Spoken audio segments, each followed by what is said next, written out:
अगर थोड़ा भी शौक है अपने नां दा गाना बनवावन या अपने नां दी शायरो शायरी बनवावन दा तो पहले तुसा ये 2-4 तक क्लिप सुन वेना, तुसा ये सुन गिनो, बाद अगर तुसा वीडियो शुरू करने हैं। जग सड़सी सादिक जड़ कोलो जदा पाकिस्तान च वलिया सी वलिया पुण कुछ बन गए रवसन जदा शार भिरावे नालो सी हर शहर बाजार च जुट होसन भाई जान दियार मिसालों सी बस ठरदा हर महारों सी जदा सादिक पाकिस्तानों से जदा सादिक पाकिस्तान। मेरा यार महर नवीद ब्याह को हाथ लायो ते को फैरी मार दे सा महर नवीद को धमके ना ने भी जितू आयु थई बड़ा दे सा हे यार आसिफ दा काशिफ खाता हूँ यार आसिफ को डर कहनी कहीं भी दुश्मन दा कहीं टैरत गैर दा डर कहनी कोई काशिफ खान दसानी नहीं गाल च साको शक कहनी हे यारी ये जी नाल आसिफ इंदा निभदाई तू सरा बहुत ही प्यारा भाई कामरान नवाज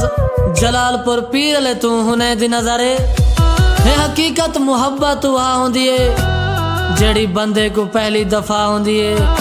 साला तेरी भी कामरान कहीं नाल दिल लग वने वल मैं पुछसा जो ए मूंज क्या होंदी है। जिमें के संगा तुसा शायरो शायरी वाले क्लिप और सॉन्ग दे क्लिप सुन के दियो सन और उम्मीद करना था को पसंद ही आ गयो सन। अगर जय भिरा इहो जियां अपने नां दा अपने यार दे नां दा जियो जियां वही शायरो शायरी या गाना बनवेसो तो अगर ते मैं को अपना व्हाट्सअप नंबर सेंड करे सा और मेरे को मैसेज करे सो इंशाल्लाह 1 या 2 दिन के अंदर संगत को जरूर बढ़ा दे सा। अस्सलाम वालेकुम दोस्तों, मैं हम मोहम्मद अजहर ते तुसरे दे पियो यूट्यूब चैनल महर अजहर ऑफिशियल ते फेसबुक पेज सिंगर महर अजहर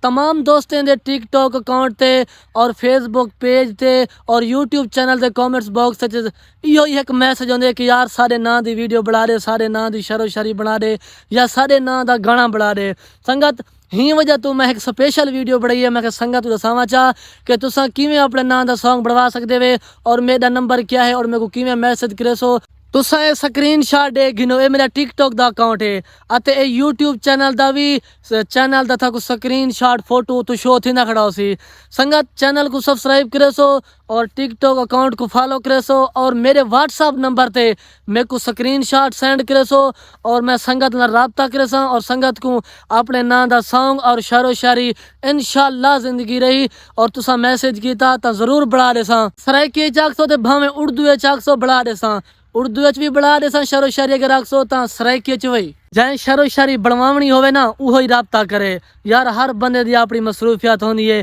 तंग ना करे सो और मेरे को कॉल ना करे सो व्हाट्सअप नंबर से मेरे को मैसेज एक दफा कर दे सो इंशाल्लाह जरूर जवाब आसी। कया ही वीडियो दा इथा ही एंड करने पे ते संगत इंशाल्लाह मिलसूं अगली नवी वीडियो नाल, तब तक कि अल्लाह हाफिज।